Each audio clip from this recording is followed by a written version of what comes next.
I'm Frank Vaughn. It's November 26, 2025, and I am always the consummate professional. I would never have any fun.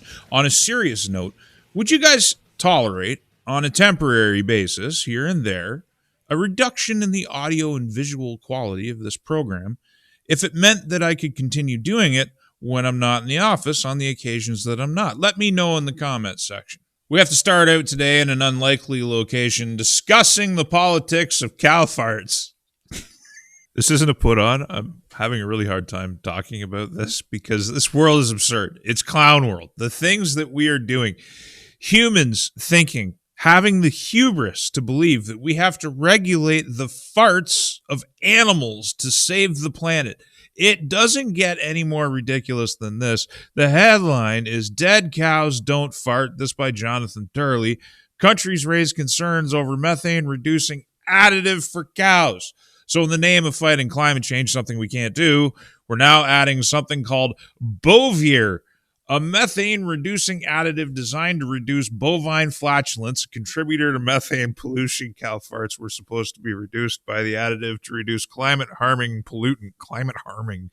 However, there are widespread reports of collapsed lethargy, reduced feed intake, fever, diarrhea, and significant drops in milk productions. There's also reports of cow miscarriages and deaths, though most involved discomfort, and farmers reported that the cows improved after cessation of the supplement. This is ridiculous. Now, it is true that if you kill the cows with the supplement, the cows aren't producing any methane, though we should probably think about measuring what the rotting bodies are putting into the atmosphere, because God knows that might be causing climate harm too. It's getting so ridiculous, and I hope that this leads to wide-scale lawsuits. Various countries like Denmark made the additive mandatory for the inclusion in feed, only to have widespread reports of serious harms to cows. Norway and other countries have suspended the use of Bovier. That's probably smart. It is also used in the United States, but it is not required. How about we just don't use it at all? This is a ridiculous and absurd premise. I can't believe I even have to talk about it. Moving on from that, we're going to talk about the outrage in Ontario about Bill-60.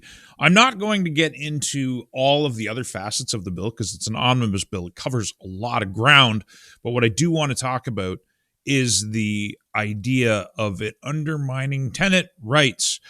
And I said, I despise Doug Ford. I'm not getting invited to Ford Fest. It's true. Doug Ford is one of the many reasons I left Ontario, and he's one of the many reasons I think Ontario is in a perpetual decline. That's why I'm not there anymore. That said, the drugged-out deadbeats, the kind who took CERB while on welfare and still paid no rent, who brag about gaming the system in Ontario, need checked hard. Landlords are often the victims. That is true. There are a lot of people who, once they start to understand the tribunal system, as I will call it, the rental system, they game it. They stop paying rent. They cash their ODSP checks. They cashed their CERB checks. They took business loans that they weren't entitled to when the federal government was just handing out money to everybody, and they spent it on methamphetamine and fentanyl. They just kept on living their lives, buying fast food, not paying their bills. And these landlords were stuck with them. Over and over again, we're so close to eviction, and then the decision got overturned and they got to stay rent-free again. Now, you might say, it's not rent-free. Eventually, that landlord will be entitled to collect the debt. From who? From somebody that's sitting on welfare already? From somebody that's already gaming the system? It's not to say that everybody on ODSP or welfare is a bad person, but there's plenty of bad actors who are manipulating the system, taking advantage of Canada's socialism, and that socialism, that thing that they're taking advantage of, shields them from any garnishment, shields them from liability. They have nothing for the landlord to take, so the landlord just gets a write-off. And, write-offs are fun, okay? People like to talk about write-offs being a terrible thing that businesses shouldn't get because they have no idea how things work. A write-off is all well and good, but you still have to make up money to make up for the losses that you're writing off. So the onus is still on the landlord to make more money, probably not in real estate because he's not making any money there anyway, because deadbeats. He's got to make money from somewhere else to make up the shortfall. You realize that all of the cost and all of the risk is borne by the property owner, that the renter, when they walk into a building, every single thing in that building, now, this isn't to justify, like there's bad landlords out there that don't do maintenance, but I know, I can't say I know directly. I'm acquainted with multiple landlords. I know one really well. He's an old time friend, and he takes care of his building and he takes care of his tenants, and he should be protected from abuse. He's not in Ontario. He's in Saskatchewan. But let's course correct here a little bit. There's a lot of deadbeats gaming the system. And this vilifying of landlords who take on all the risk, all the maintenance, all the insurance costs, have great expenses of their own for a very slim profit margin. At the same time, as the real estate market is falling apart, refinancing options are starting to shrink. If they bought, hopefully they didn't, but if they bought their investment property, they bought their second or third property as landlords in 2021 or 2022, they overpaid for it, and now rents are falling, not rising. The power is moving back to the renter to be able to negotiate terms. In that environment, these people are going to be struggling too. And you might say, oh, I don't feel sorry for them at all. If they own a second property, they're rich. They're one of the rich people. You realize most of these people who own these properties are in debt up the wazoo too, and they're trying to make margins, which is a questionable business decision at the very outset. Maybe they shouldn't have done it, but to treat them like they're rich and that every single tenant is some hapless victim is incredibly short-sighted. Across the rocks of northern Ontario and the plains of Manitoba is a place called Saskatchewan, flyover country for most of the nation. One of the most beautiful places on earth, in my opinion. Carla Beck's NDP introduces rent control bill to make life more affordable. Sask Party has refused to act as renters hit with double-digit increases from big, bad's my word, corporate landowners. Carla Beck's Saskatchewan NDP introduces a landmark bill to make life more affordable and get Saskatchewan's worst in the country rent hikes under control. The thing that I have an issue with is, what is driving the cost of rent increases? First off, Saskatchewan.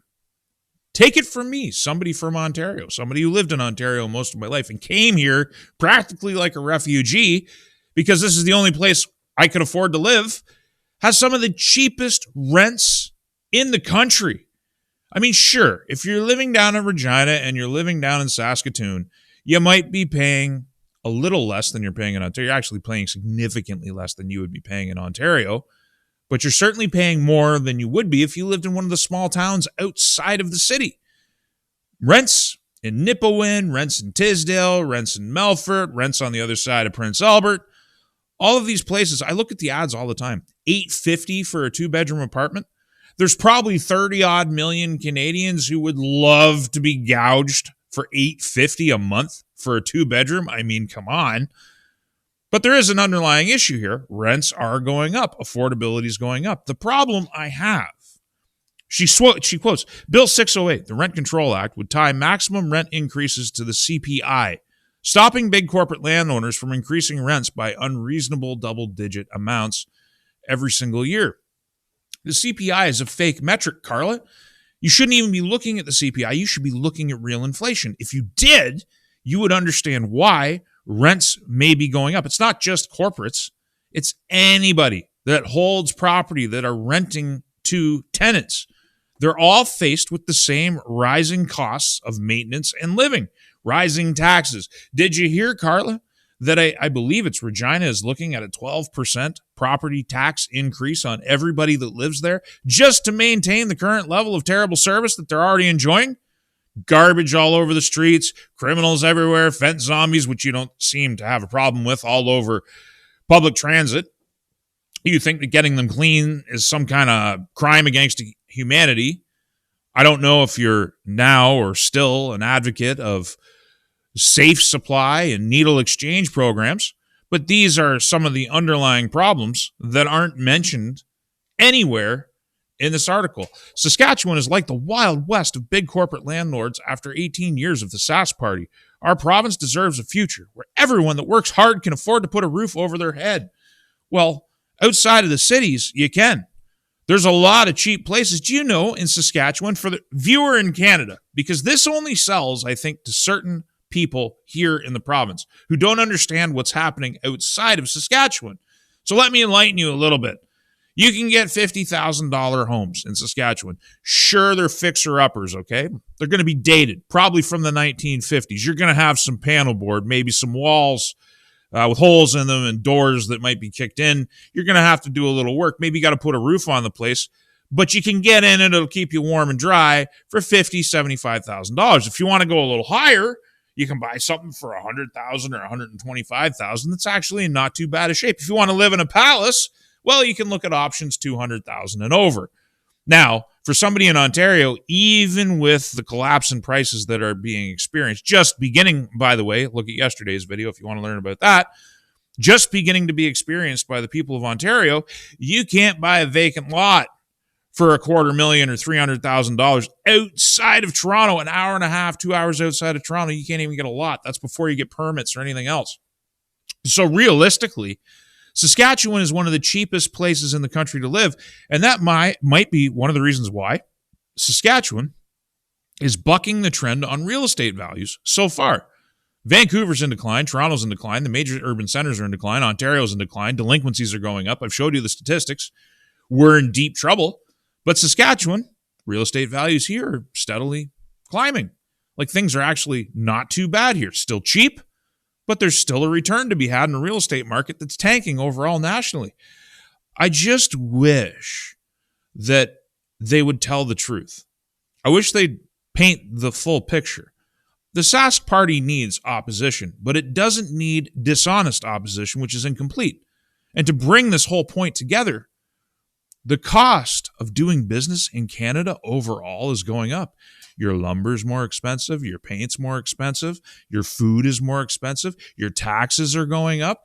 These are the things that underlie rent increases.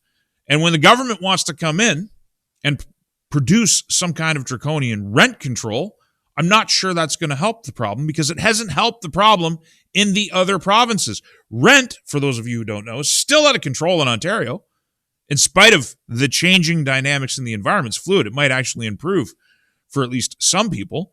Rent is very expensive. You know, a one-bedroom apartment in Cobourg, Ontario, which is outside of the GTA, can run you anywhere from $2,100 to $2,200 a month for a one-bedroom. For a bachelor flat, I don't even want to go down the prices. They have rent control there, folks. It's really not saving anybody. Like, if a tenant has to move, this is the other thing with rent control in Ontario. If you've lived in one place your entire life, not even your entire life, you've lived there for years, they can only increase your rent so much. But as soon as you move, rent goes up to market value, and wherever you're going to move to, you're going to be paying that rent anyway. So unless you don't want to move anywhere ever, you're stuck there. And pensioners and fixed income people who don't own their homes or are stuck in condos that are underwater or who are renting these expensive places are watching their purchasing power diminish for the same reasons we are here in Saskatchewan. The difference is Saskatchewan's got a long way to catch up before we're as broke or we're as expensive as these other regions. And since we're 13 minutes into talking almost exclusively about Canada, I think we'll just stick with that theme today. You remember from yesterday this tweet: if you are demanding Canadians buy Canadian, why aren't you demanding Canadian companies hire Canadians, or demanding Canadian pensions invest in Canada more heavily, or that Canadian tax dollars stay in Canada and aren't shipped overseas through Global Affairs Canada and other giveaways, or the Ukraine war, so that we can go and we can pay for and we can sponsor and we can kill off the sons and daughters of Ukraine to keep the most corrupt dictatorship in Europe going, which is that under President Zelensky. One thing I'll say, the Russians managed to have an election during wartime, but Zelensky has clung to power long after his mandate expired, and he is deeply unpopular with the Ukrainian people. You know, I was watching videos yesterday. Pokrovsk is a city in Ukraine. It's being taken by the Russians right now. The Ukrainians are gaslighting the world, saying that they have launched a successful counterattack. Maybe they will. I don't know where they're going to get the manpower. I don't know where they're going to get the equipment, because the equipment, from the videos I'm watching, is littered all over the road, destroyed by FPVs. It is tragic to a degree that is hard for people to comprehend when all they get is sanitized news. When you actually get into the Telegram groups and you actually start to understand what's happening every day, I've seen hundreds of soldiers die to drones. It's the most tragic thing. It breaks my heart, and this is what we're supporting, at any rate, with our tax dollars. Hypocrisy drips from the lifted elbows. AM Candam says, but how can we virtue signal to the world if we stop giving future tax dollars, our children's money away? And I say, don't worry, we'll still be the gayest country on the planet, because we had a rainbow day, and then we had a rainbow season, the entire season of rainbows. Then we had to add a bunch of different colors and a bunch of different symbols. The flag is getting very busy. I think they need to make a bigger flag to get more virtue signaling on the flag. And now we're just going to do it all year. We got hundreds of millions of dollars worth of monuments built to hedonism and sodomy being built in Ottawa. That's, we'll be known for that around the world. We are known for that right now. We're even gayer than Europe. It's crazy. But we're going to continue. I want to target the empty virtue signaling of the elbows up crowd again. It's so incredibly absurd. People just want to feel virtuous so long as it's easy. Donna T said, and this was really well said and inspirational, this is why I cringe whenever I see a vehicle sporting a Canadian flag. The lifted elbow crusaders are buying coffee for the demonstration from a drive-through window that contains 0 Canadians, because there are obviously no Canadians looking for work. And I said to her what I already read, and then I said, when it comes to actual virtue, boycotting Tim Hortons and every other slave-exploiting Canadian displacing shit company, the mild inconvenience of it is enough to end their quest. And it's so true. I live without Timmy's. I live without these foreign worker exploiting companies, and it goes two ways. There's some moron, I'm not even going to waste my time finding him, and he did it in his name. I give him credit for that. He put his picture on his profile. He put it in his name. I believe it's a verified account. So good on him for actually promoting his idiocy under his own name. But he calls me a racist for talking about this. Now I want to tell you what the real racism is. The people who virtue signal about equality, the people who virtue signal about equity, the people who virtue signal about a multicultural society, who have been more than happy to allow a slave class to be developed right here in Canada under the TFW program and the IMP program, amongst a number of other programs. All these foreign students, they're being exploited. Like, if you actually cared about them, you would stop that exploitation. It's a double-edged sword, folks. It displaces Canadians. It takes jobs entry-level positions away from Canadians, but it also creates the slave class that's completely dependent on management, often foreign-owned management at these so-called Canadian companies. It makes me sick to my stomach when I see a Tim Hortons ad flaunting the Canadian flag, knowing full well in my heart that they're Brazilians. And it breaks my heart every single time I drive through a Tim Hortons and I see the drive-through lineup backed up out on the street. We've seen videos, maybe you haven't. I've seen videos of all of the different health code violations. I mean, Tim Hortons has turned into a swamp. There was a report by Rebel News recently from Cobourg, Ontario. Cobourg keeps coming up. Just a coincidence. From Cobourg, Ontario, of a former employee, talking about how management only hires from their preferred racial and ethnic group. They will not hire white Canadians. They will not hire Native American Canadians. Maybe this is specific only to Tim Hortons, but I can tell you the TFW program and the IMP program, which are being exploited by these companies, is not limited to Tim Hortons or one individual location. It's widespread. It's across the country.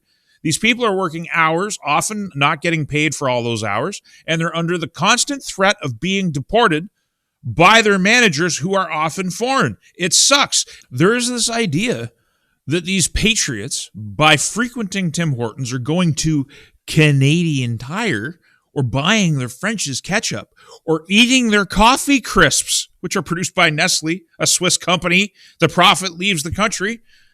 They think they're doing something virtuous. I drive by Tim Hortons and I see all these old boys and I see all these old girls. They're sitting in there, these old stock Canadians, and they're drinking the decline and fall of their nation without a second thought, while they think Donald Trump is somehow the enemy. We have been sold out by the class represented by Carney, and we got to wake up to it. Whether we can save the country or not, I don't think we can. I think it's too far gone. I think the people are too far gone. I think the government is too far gone. The government being the bureaucracy, the government being Carney and the cabinet, not Parliament, the government being the Governor General, and the established interests of Europe, which are on the wane. And for some reason, Canada hasn't seemed to we haven't received the message that the world is changing. The World Economic Forum, the United Nations, these are organizations that are being defeated in real time. There's the BRIC nations. There's Enbridge, which once again, I haven't gotten around to covering. I really need to cover what it is they're trying to do. They're trying to replace Western hegemony, and specifically the U.S. dollar, with a different settlement system. Because the United States under Biden made a great big mistake. They kicked Russia out of the SWIFT system, and that set off alarm bells all around the world that the right to transact could be denied at a political whim by a crazy, half-brain Biden administration that brought sodomy right to the floor of Congress. It's so disgusting. So they're building this alternative system. There's a lot of changes happening in real time, and there's a lot of difficulty and pain in the future. There's a lot of signs that the cracks in the economy are starting to show and things are going to fall apart, and the wheels are only beginning to come off. So my message is, I'm not telling you that we can avoid pain. I'm not saying that we can save the status quo. We don't want to save the status quo, at least not on this channel. The status quo is the worst possible outcome. But there is this future that we can get to work building. The only counter to BRICS and Enbridge, which, by the way, are being spearheaded by authoritarian regimes, China, Saudi Arabia, other nations. Some might say that India is not an authoritarian nation, but a nation that has a caste system is pretty damn authoritarian, even if there is some semblance of democracy painted over top of it, not to mention all the other problems India has. I'm not inspired by India. If we want to build a counter to the system that brain trust is developing, the only game in town is to shift the focus to Fortress North America. That's the idea. That's the objective. There's going to be pain between us and that objective, but it's the only game in town. I wish Canadians could wake up. Trump is not the enemy. There's all of these forces at work that are anti-Canadian people. And a lot of the Canadian people have been duped into allying themselves with it. I was having a conversation this morning with an individual, and we were talking about the division that's being sowed and stoked between First Peoples and Natives and the old stock Canadian population. And I'll tell you, this division doesn't help anybody. We're all going to lose everything together if we don't figure out how to get together and start building towards this future. We're being replaced. We've created a slave class. We're doing horrible things through our governing institutions, and we're fighting over stuff that happened a long time ago instead of figuring out how to heal and move past. We talk about truth and reconciliation. We talk about overcoming the hardship, and yet we do nothing about it. At any rate, let's finish up with, I've often said Stephen Harper opened the door that Trudeau kicked wide open. The denigration of Canada has been a multi-decade and bipartisan effort. And then I said, Canada's destruction has been bipartisan. Mulroney sold our gold. He did. He sold the lion's share of it. Harper locked in the secret one-sided Foreign Investment Protection Act treaty with China, which allows them to sue Canadians in private courts, which the Canadian public has no access to.